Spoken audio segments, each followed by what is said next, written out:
So for people who are watching and want to understand what feminist foreign policy means, how would you describe that in terms of principles, key principles or features of what a feminist foreign policy should address? Sure. Well, we have a very long definition that I won't read for you now, but I'm happy to share resources.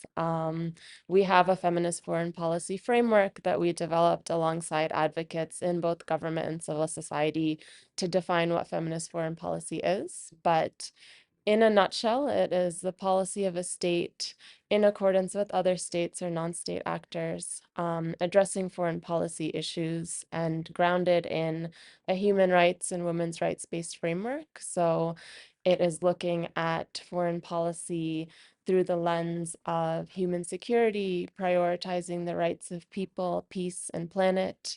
Um, and it is fundamentally intersectional in its approach.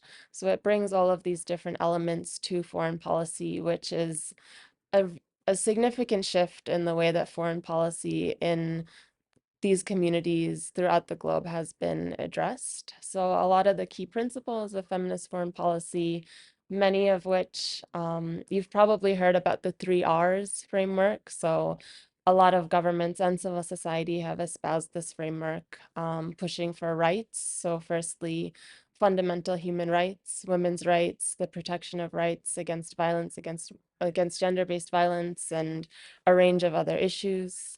Then there's resources, which means that governments should put their money where their mouths are. They should invest in women's rights. They should fund feminist movements.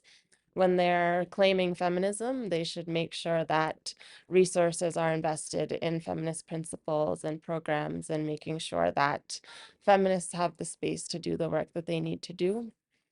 And then we also have representation as the 3rd R, which is really enhancing women's leadership in this space, not just women's leadership, but also women and girls, non-binary communities, structurally excluded communities. That includes for Black, Indigenous, and people of color, um, communities. And so really just pushing for greater representation in this space. Governments have added to those 3 Rs. Many of them have said things like reality check, which means it's grounded in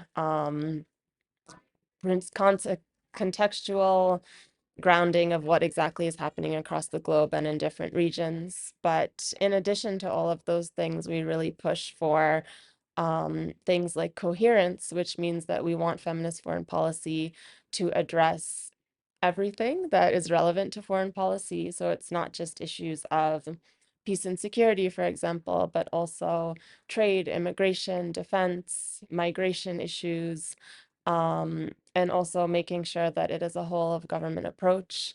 We push for greater civil society representation and co-creation, which means we want civil society and feminist movements to really be in decision-making power about foreign policy, since if feminist foreign policy is not directly engaging with and creating these frameworks with the communities that they most directly impact, then it won't be impactful at all. Um, so there are a range of other elements that I could outline for you, but I would say that really just grounding feminist foreign policy within a strong human rights framework, making sure it is intersectional and inclusive, making sure that civil society are part of the co-creation process, and lastly, ensuring that it has reach and comprehensiveness across all policymaking spaces.